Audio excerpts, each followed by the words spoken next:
वर्तमान समय में मानव सभ्यता के विकास के नाम पर प्रकृति का अंधाधुंध दोहन हो रहा है।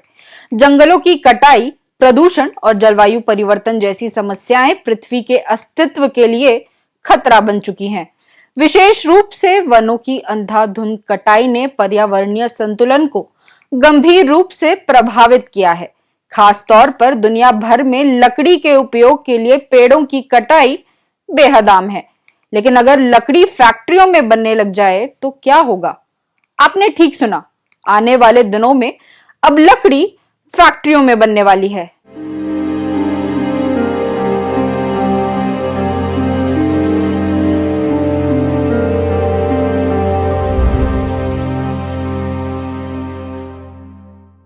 नमस्कार, जरूरी बात में आपका स्वागत है। लैब ग्रोन वुड यानी प्रयोगशाला में लकड़ी का उत्पादन, ये तकनीक न केवल जंगलों को बचाने में मदद कर सकती है बल्कि लकड़ी की बढ़ती मांग को भी पूरा कर सकती है। हम सभी जानते हैं कि जंगलों की कटाई एक वैश्विक संकट है। संयुक्त राष्ट्र के आंकड़ों के अनुसार हर साल लगभग 1 करोड़ हेक्टेयर जंगल नष्ट हो जाते हैं। भारत में ही वर्ष 2020-21 में करीब 30,97,000 पेड़ काटे गए। इससे पर्यावरणीय संतुलन पर गंभीर प्रभाव पड़ता है, जैसे ऑक्सीजन की कमी, जलवायु परिवर्तन, जल संकट और जैव विविधता का नुकसान। पेड़ ऑक्सीजन के प्रमुख स्रोत होते हैं और इनके अभाव में वायु प्रदूषण तेजी से बढ़ता है। जंगल कार्बन डाइऑक्साइड को अवशोषित करते हैं, जिससे जलवायु परिवर्तन को नियंत्रित करने में मदद मिलती है। लेकिन जंगलों की कमी से ग्लोबल वार्मिंग का खतरा बढ़ रहा है। पेड़ों के कारण ही वर्षा होती है और जल स्रोत सक्रिय रहते हैं।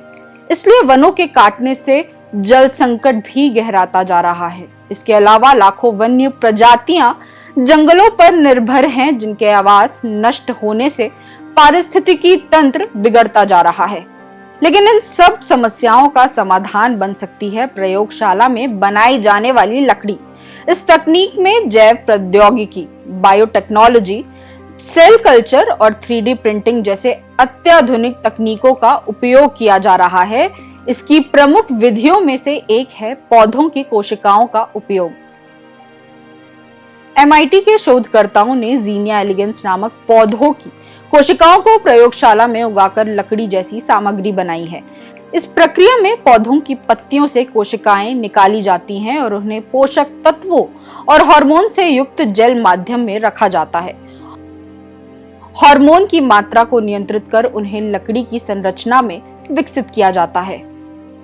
दूसरी विधि है बैक्टीरियल सेलुलोज का उपयोग। कुछ बैक्टीरिया जैसे एसिटोबैक्टर ज़ाइलिनियम प्राकृतिक रूप से सेलुलोज का उत्पादन करते हैं। इसे सेलुलोज को संशोधित कर मजबूत लकड़ी जैसी सामग्री बनाई जा सकती है। यह तकनीक पहले ही चिकित्सा और वस्त्र उद्योग में प्रयोग हो रही है। तीसरी विधि है 3D बायो प्रिंटिंग, जिसमें बायो इंक यानी जैविक जेल की मदद से लकड़ी जैसी संरचनाएं प्रिंट की जाती है। इससे भविष्य में बिना जोड़ वाले फर्नीचर तक तैयार किए जा सकेंगे। इसके अलावा सिंथेटिक बायोमिमिक्री तकनीक के तहत वैज्ञानिक कृत्रिम पॉलीमर्स का उपयोग कर लकड़ी जैसी सामग्री बना रहे हैं, जो प्राकृतिक लकड़ी के समान गुण रखती है। प्रयोगशाला में लकड़ी तैयार करने के कई फायदे हैं। सबसे बड़ा लाभ यह है कि इससे प्राकृतिक जंगलों की रक्षा संभव है, क्योंकि लकड़ी की मांग को बिना पेड़ काटे पूरा किया जा सकता है।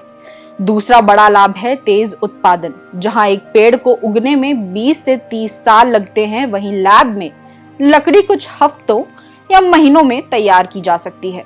इसके अलावा इस लकड़ी को आवश्यकता अनुसार हल्का, मजबूत, लचीला या जलरोधक बनाया जा सकता है, जिससे ये पारंपरिक लकड़ी से भी बेहतर बन सकती है। इस पूरी प्रक्रिया में कम पानी, कम भूमि और कम ऊर्जा की आवश्यकता होती है, जिससे ये पूरी तरह पर्यावरण अनुकूल तकनीक बन जाती है। हालांकि इस तकनीक के सामने कुछ चुनौतियां भी हैं। सबसे पहली चुनौती इसकी उच्च लागत है, क्योंकि अभी ये तकनीक प्रारंभिक अवस्था में है और बड़े पैमाने पर उत्पादन के लिए निवेश और अनुसंधान की आवश्यकता है। दूसरी चुनौती ये है कि वैज्ञानिक अब तक प्राकृतिक लकड़ी जैसी पूर्ण गुणवत्ता नहीं प्राप्त कर सके हैं। विशेष रूप से लिग्निन और सेल्यूलोज का संतुलन बनाना कठिन साबित हो रहा है। तीसरी बड़ी चुनौती यह है कि इस तकनीक को निर्माण, फर्नीचर और अन्य व्यावसायिक क्षेत्रों में बड़े पैमाने पर अपनाने में समय लगेगा। भविष्य की संभावनाएं फिर भी काफी उज्जवल है। यदि ये तकनीक सफलतापूर्वक विकसित हो जाती है तो न केवल जंगलों की कटाई में भारी कमी आएगी, बल्कि एक सस्टेनेबल और पर्यावरण मित्र उद्योग की नींव रखी जा सकेगी। इतना ही नहीं, भविष्य में चंद्रमा या मंगल ग्रह पर भी इस तकनीक के जरिए लकड़ी का उत्पादन कर अंतरिक्ष मिशनों में यह उपयोग में लाया जा सकता है। ये तकनीक टिकाऊ विकास की दिशा में एक बड़ा और महत्वपूर्ण कदम साबित हो सकती है। जरूरी बात में फिर होगी बात।